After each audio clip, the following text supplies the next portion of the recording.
They say love is supposed to make you stronger. But what if love is the very thing that shatters you into pieces? My name is Katerina, and I thought I had everything figured out.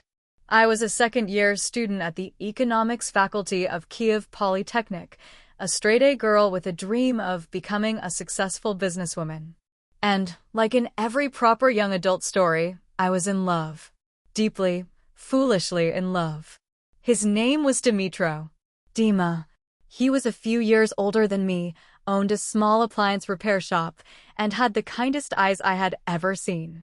He wasn't rich, but he was reliable, thoughtful, and made me feel like the center of the universe. We'd been together for a year, and to me, that year felt like a lifetime. But to my mother, Dima was a disaster waiting to happen. That night, Dima walked me home. It was late past midnight, but time slipped away easily with him. We held hands and laughed quietly until we reached the familiar gate of my apartment building. And then, all hell broke loose. "Have you no shame?" My mother's voice pierced the night like a siren. She stood at the doorway in her robe, eyes wild with fury. "Do you think decent girls wander the streets like this? Past midnight? With some boy? Mama, please. Don't yell," I whispered, already bracing for the storm. "Don't yell? You want me to whisper while you throw your dignity out the window?" Dima stepped forward, attempting diplomacy. "Good evening, ma'am." "Evening? It's morning already, you idiot. Leave. Now. And don't you dare set foot in my home again." My heart broke.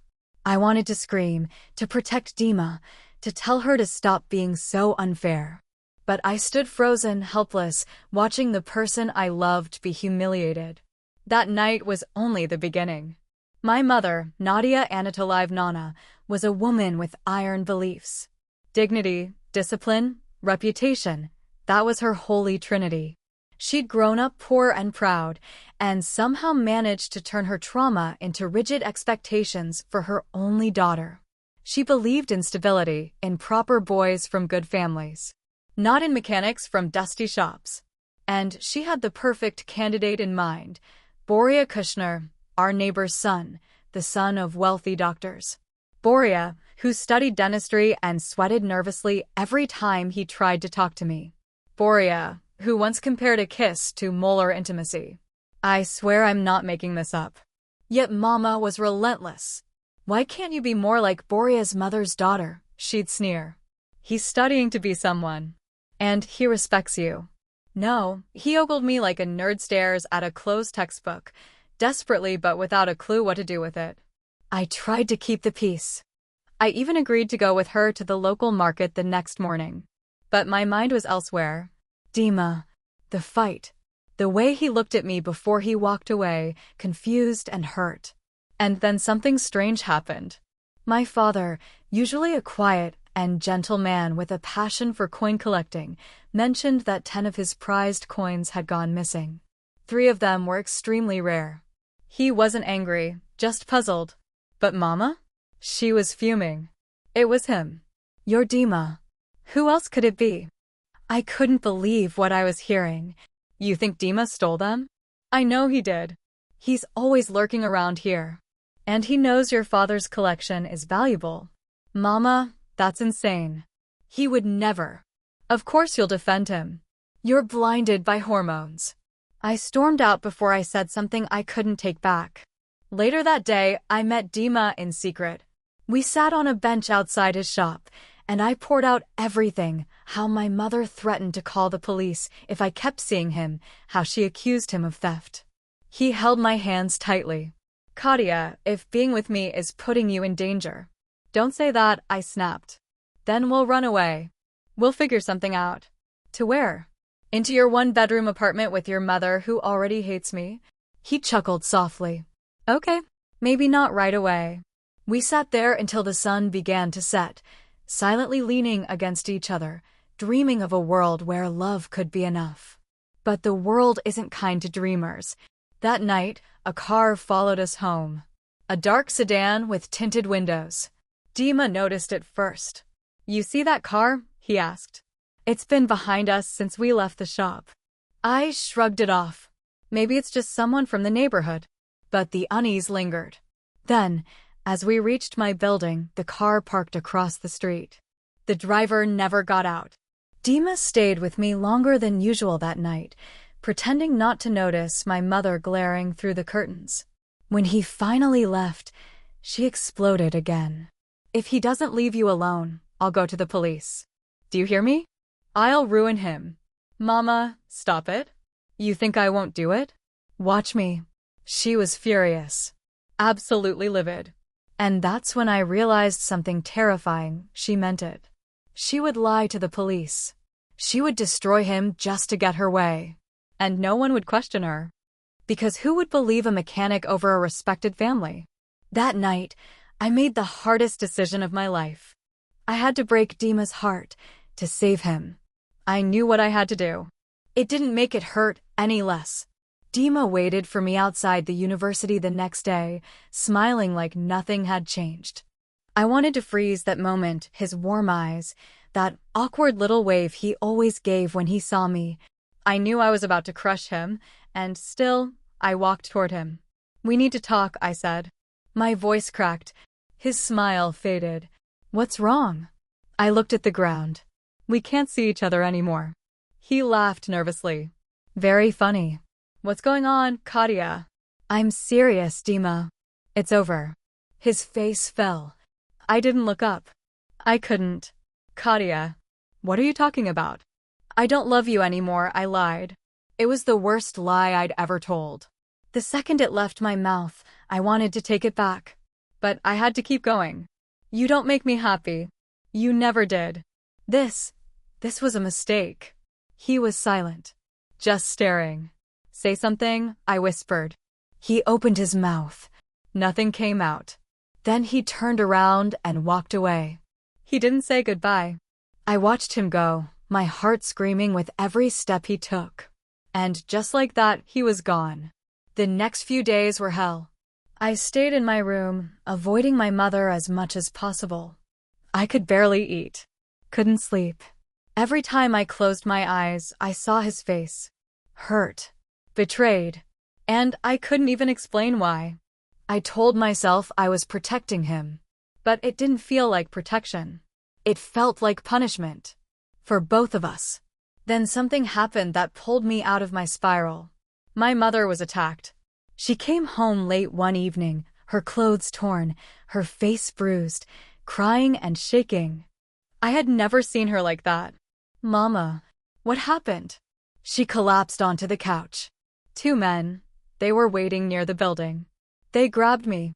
Hit me. I don't know why. Did they take anything? No.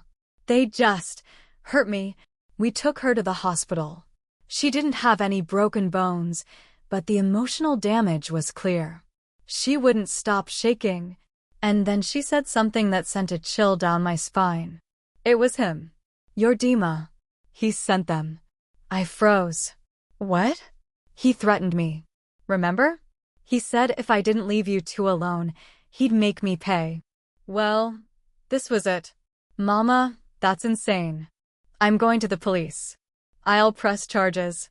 He's going to rot in jail. Mama, stop. Please. But she was already on the phone, calling the station, giving her statement. I didn't sleep that night. My mind ran in circles. Could Dima really have done this? No. No, it wasn't possible. He was kind. Gentle. He would never hurt anyone. Would he? The seed of doubt was planted, and that was all it needed. The next morning, I went to find him. He was sitting outside his shop, looking like a ghost of himself. When he saw me, his eyes lit up, just for a moment. Then he saw my expression and they dimmed. Katia, where were you last night? He frowned. Why? Just tell me. I was working. Where? He hesitated. I can't say. That's not good enough, Dima. Why are you asking me this? My mother was attacked. His face paled. What? Is she okay? Don't act surprised. She thinks you sent those men. What? No. Katia, I would never. Then where were you? He stood up. I was working. That's all I can say. I don't believe you. Then I guess there's nothing left to say. He turned and walked inside, and for the second time in a week, I watched him walk away from me. But this time, I was the one who doubted him. My mother filed the report the next day. The police questioned Dima. He had no alibi, no witnesses, and the bruises on my mother were real. I didn't know what to believe anymore.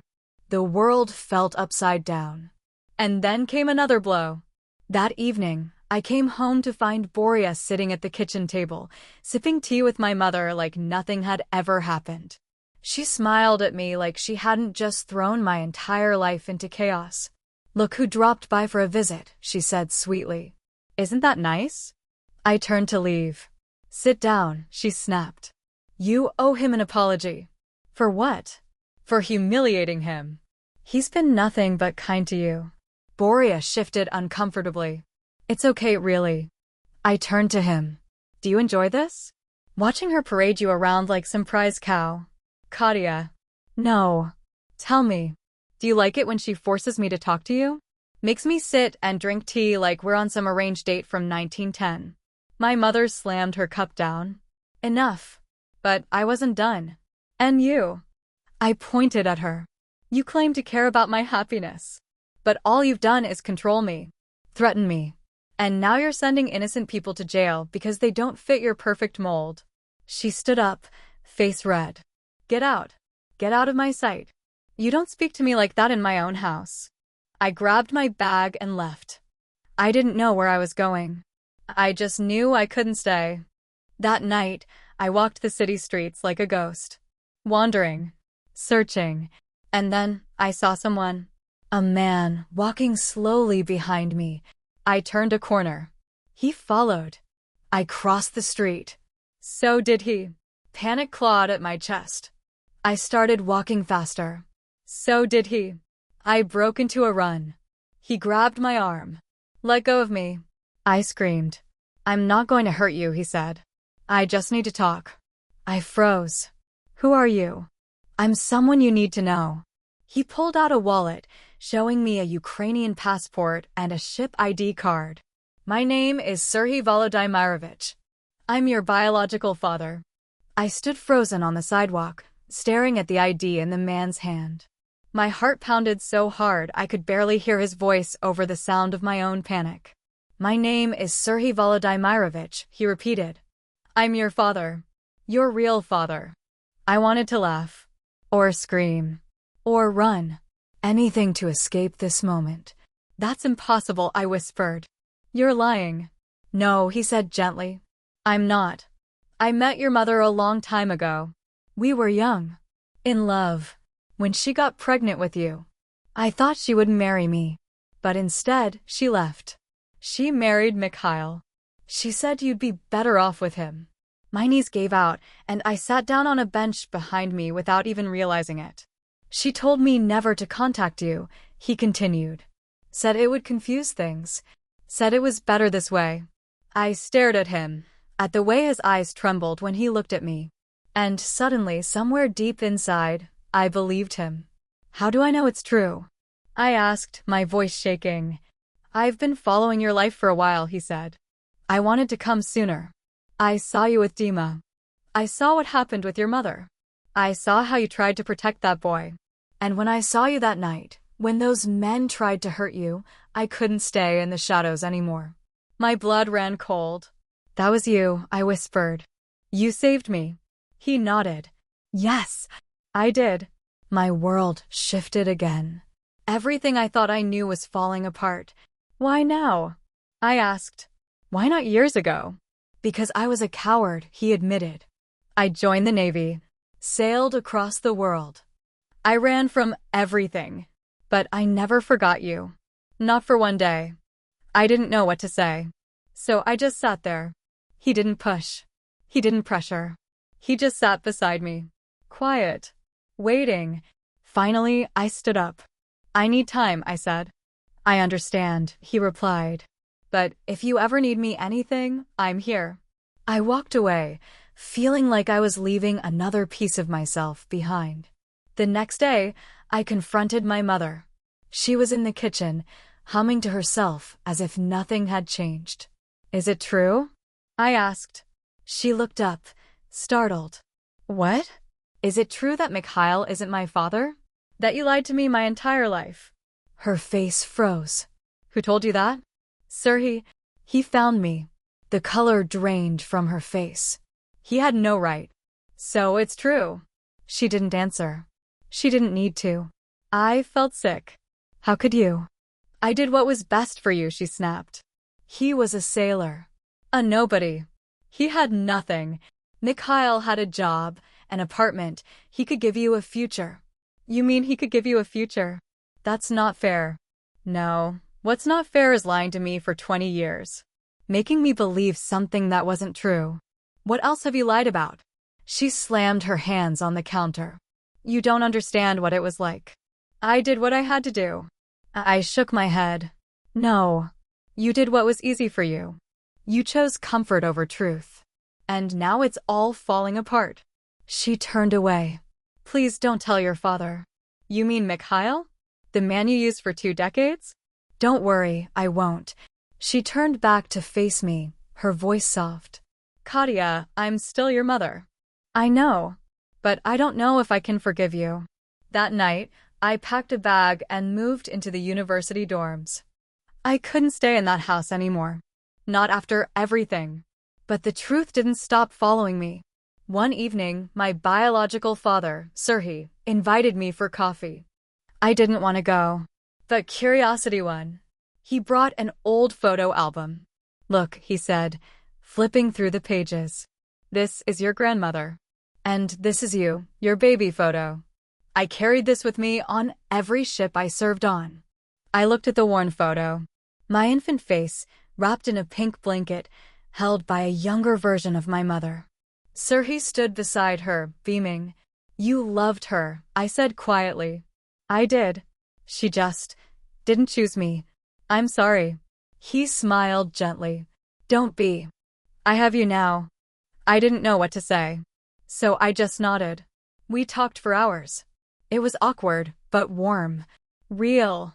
And it felt good. Safe. Like home, in a strange new way.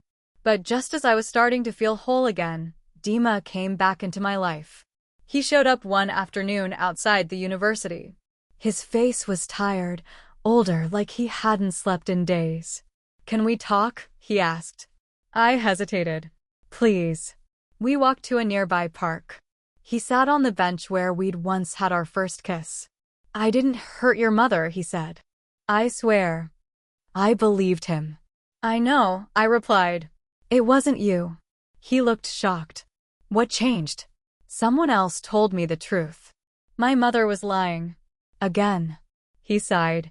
I wanted to tell you something, Katya. The reason I couldn't tell you where I was that night. He paused, reached into his pocket, pulled out something wrapped in tissue. I was working extra hours, as a street cleaner, to save for this. He unwrapped the bundle, a silver ring. I wanted to propose. I wanted to start a life with you. Tears filled my eyes. I'm so sorry, I whispered. I believed the worst. I said horrible things. I don't care. I just want you back. I nodded. You have me. He slipped the ring onto my finger. And in that moment, despite all the pain, the lies, the betrayal, something beautiful began again. But happiness, as I was starting to learn, was always temporary in my world. Because my mother hadn't given up yet. I was floating. For the first time in what felt like forever, the chaos in my life had stilled. Dima and I were back together. We were making plans, dreaming again. My biological father, Serhiy, had found a place in my life, not to replace anyone, but to finally fill in the missing piece. But that calm was short-lived, because my mother was not done interfering. It started with a knock on my dorm room door. Katerina, came the voice on the other side. I opened the door and there she was, my mother, standing stiff, her face unreadable. I need to talk to you. I don't think we have anything left to say. Please, she said quietly. I let her in. She sat down awkwardly, glancing around the small space like it was beneath her. I've made mistakes, she began. I see that now. I folded my arms. But that boy, Dima, is still a mistake. There it was. You just can't stop, can you? I snapped. Even after everything? He's a liar. He's poor. He'll ruin your life. I stood. Get out. She didn't move. Do you know where he was 2 nights ago? At the coin exchange. Again. So what? I asked. I spoke to someone who saw him. He was trying to sell one of your father's coins again. That's impossible. She looked smug. Is it? I grabbed my coat. We're done here. But her words stayed with me. I didn't want to believe her. Couldn't. Yet the doubt had been planted. That evening, I confronted Dima. Why didn't you tell me you went to the exchange again? He looked startled. Because I didn't. Don't lie. He sighed. Okay. I did go. But not to sell. To buy back another coin for your father. Another one? He nodded. I've been saving. Working double shifts. I wanted to surprise him. Make things right. Tears stung my eyes. You were going to surprise my father with his stolen coin? Yes. I found the man who sold them the first time. He's shady, but I convinced him to give me a name. Who was it? I don't know his full name. Just a description. Big. Balding. Wears a leather jacket. I froze. Gregory. My mother's lover. You're sure? He nodded. He said the man didn't seem to know what he had. Just wanted cash. Oh my God, I whispered. It wasn't you. Dima frowned. Katia? You okay? No. But I think I know who the real thief is. The next morning, I told my biological father everything. He and I went straight to the collector who had bought the original coins. The man confirmed the same description Dima gave me. There was no doubt anymore. It was Gregory. He must have had access through my mom, I said. She probably let him in the house. Serhi looked grim. And your mother might have helped cover it up. We brought the evidence to Mikhail. At first, he didn't believe it. But when I told him about the missing jewelry hidden in Mom's drawer and the truth about Gregory's visits, he went pale. So that's what this was, he said. All these years. I was just convenient. Tato, I whispered. He stood, walking to the window. I'm filing for divorce. I didn't try to stop him. Later that day, my mother called me. I didn't answer. She texted, "You destroyed our family." For what? For that loser? For that sailor? I deleted the message. That night, I moved back in with Dima. We started cleaning out the small apartment he rented. It was nothing special, tiny, cold, full of creaks, but it felt more like home than my mother's apartment ever did. We found an old fold-out table, painted it ourselves, and used it as our dining table. Fancy, he joked. It's perfect, I said. Then he brought out a piece of paper. What's this? I asked. A contract, he said dramatically. A pact. You and me. No more lies. No more secrets. I smiled. Deal. We signed it with markers and stuck it to the fridge. But as life started to fall into place, a strange thing happened. Serhi and Mikhail met. It was an accident. Serhi dropped by the apartment while Mikhail was visiting me. The tension was unbearable at first. 2 men. One biological, one who raised me. Both hurt in different ways. But then Serhi said something I'll never forget. Mikhail, he said, you've been more of a father to Katia than I ever was. Thank you. Mikhail didn't respond right away. Then he nodded. She's a good kid. Smart. Brave. That's her mother in her. The good parts, anyway. We all laughed. It was the first time in weeks that something felt whole again. That weekend, Dima proposed officially. No surprises this time. No secrets. Just us. I want to build something new, he said. With you. No lies. No stolen coins. Just truth. I said yes. And for the first time, I believed in our future. But as always, just when I thought the worst was over, the past came knocking again. Only this time, it wasn't my mother. It was someone else. And he wasn't just part of my story. He was going to rewrite it completely. The morning after Dima proposed, We were having breakfast when someone buzzed our apartment door. I looked at Dima. Expecting anyone? He shook his head. I opened the door and found a man in a suit standing there, holding a small briefcase. He looked official. Too official. Katerina Primakova?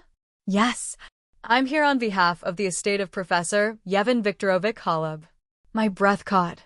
That name sounded vaguely familiar. He handed me a document. You've been named in his last will and testament. What? Dima appeared behind me. Is this some kind of scam? No, sir, the man said calmly. Professor Holub passed away 6 weeks ago. He left specific instructions for me to locate Ms. Primakova and deliver these documents personally. I took the envelope with trembling hands. Why would a professor I barely know leave me anything? He claimed he owed you the truth. That's all I know. He handed me a business card and left. Inside the envelope was a letter. The handwriting was delicate and slanted. And the moment I started reading it, my entire body went cold. Dear Katerina, if you're reading this, I'm no longer among the living. That's as it should be. There are sins in this world that demand their price, and I've paid mine. Decades ago, I made a mistake. A terrible one. Your mother, Nadia, came to me when she was young. Desperate, confused, and pregnant. She wasn't sure who the father was. One of them was Mikhail. The other was me. The room began to spin. Dima studied me, taking the letter from my hands. Katya, sit down. He read in silence. His eyes widened as he got to the end. A paternity test was never done. Your mother chose Mikhail because he had a stable life, a job, and most importantly, he was willing. But I always wondered. And now, nearing death, I needed to give you the option of knowing. Enclosed is a paternity test. I took the liberty of having my DNA stored years ago, just in case. You may use it or burn it. The choice is yours. Forgive me. Yevhen Holub. I sat in shock, the sealed test still in my hand. Dima kneeled beside me. Katya, do you want to know? I shook my head slowly. I don't know. I really don't. Because if it was true, if Mikhail wasn't my father either, then who was I? I couldn't even tell my mother. She'd always kept her secrets well guarded. Now, they were cracking open like Pandora's box. I decided not to take the test. Not yet. Instead, I focused on our wedding. It was small, just a few friends, Dima's mother, my father Mikhail, and, surprisingly, Serhiy. They both gave me away. Together. After the ceremony, as Dima and I were dancing in the golden afternoon light, Mikhail pulled me aside. You okay? He asked. I nodded. I think so. I know you've had a lot thrown at you lately. If you ever want to talk about it. I don't need a test, Tato, I interrupted. You'll always be my father. He smiled, eyes moist. That's all I needed to hear. But deep inside me, something itched. A quiet, gnawing voice that whispered, you still don't know who you are. Then one night, as Dima slept, I opened the envelope. I took out the sealed test. And I mailed it in. Weeks passed. Our life together started to stabilize. We even began looking for a bigger apartment. I felt like maybe, just maybe, I could breathe again. Until the envelope came. I recognized the lab's logo instantly. I sat at the kitchen table, staring at it for a long time. Then I opened it. And everything shifted. Probability of paternity, 99.99%. Biological father, Yevhen Holub. My heart clenched. Not Mikhail. Not Serhiy. Someone who never loved me, never raised me, never even tried. And now he was dead. I told no one. Because what was the point? I was still Katerina. Still Dima's wife. Still Mikhail's daughter. But something inside me cracked that day. And once it cracked, the darkness started leaking in. Because I remembered something else in the letter. There is also a bank deposit box registered in your name. Inside are items I believe you should have. I went to the bank alone. Inside the box were journals. Dozens of them. And one photograph. A young woman. My mother. Pregnant. standing between Mikhail and another man. Only that man wasn't Yevon. And it wasn't Serhiy either. It was a third man. A stranger. With a sharp jaw, dark eyes, and the same exact birthmark I had on my shoulder. I staggered back, dizzy, because the puzzle wasn't finished yet. And this was a piece no one told me about. I closed the box, heart hammering. My real story had only just begun. I hadn't even begun to process everything that had happened, the betrayals, the shocking revelations, when something even more unexpected happened. One morning, as I was leaving the dormitory to go to class, I noticed a familiar figure waiting outside. My heart stopped.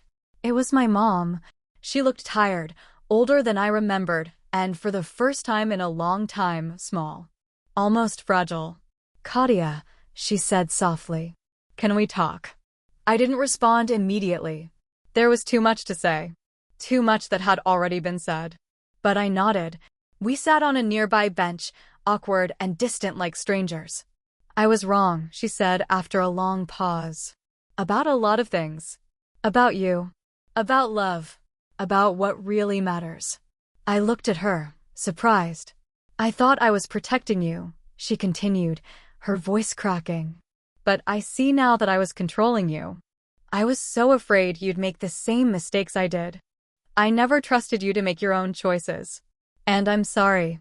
It was the first genuine apology I had ever heard from her. "I saw how much Dima loves you," she said. "And how much you love him. I should have never interfered." Tears welled in my eyes. I had waited so long for these words, so long for her to just see me not as a child to be shaped or a daughter to be protected, but as a woman with her own heart, her own mind. "I forgive you," I whispered. "But it's going to take time. A lot of time." She nodded. "I understand. Just don't shut me out completely. I want to try to be better." We hugged. And for the first time in years, it felt like a mother's hug, not a grip of control, but a warmth of support. In the months that followed, everything slowly fell into place. Dima and I started planning our wedding. It was small, intimate, but filled with people who genuinely loved us. My stepdad, Mikhail, walked me down the aisle, and Serhiy, my biological father, gave a heartfelt speech that made the entire room tear up. They had even managed to reconcile in their own quiet way. Mikhail had found closure, and Serhiy had stepped into the role of a father not with demands, but with quiet, steady love. They had both become part of my life in different, but equally important ways. As for my mother, she was still learning. Still healing. But we were talking again. Slowly, gently, we were rebuilding what we had lost. And I was happy. Not perfect. Not without scars. But deeply, fully happy. Because I had learned the most important lesson of all. Sometimes, family isn't about who raised you or who shares your blood. It's about who stands by you when the world falls apart and helps you put the pieces back together again.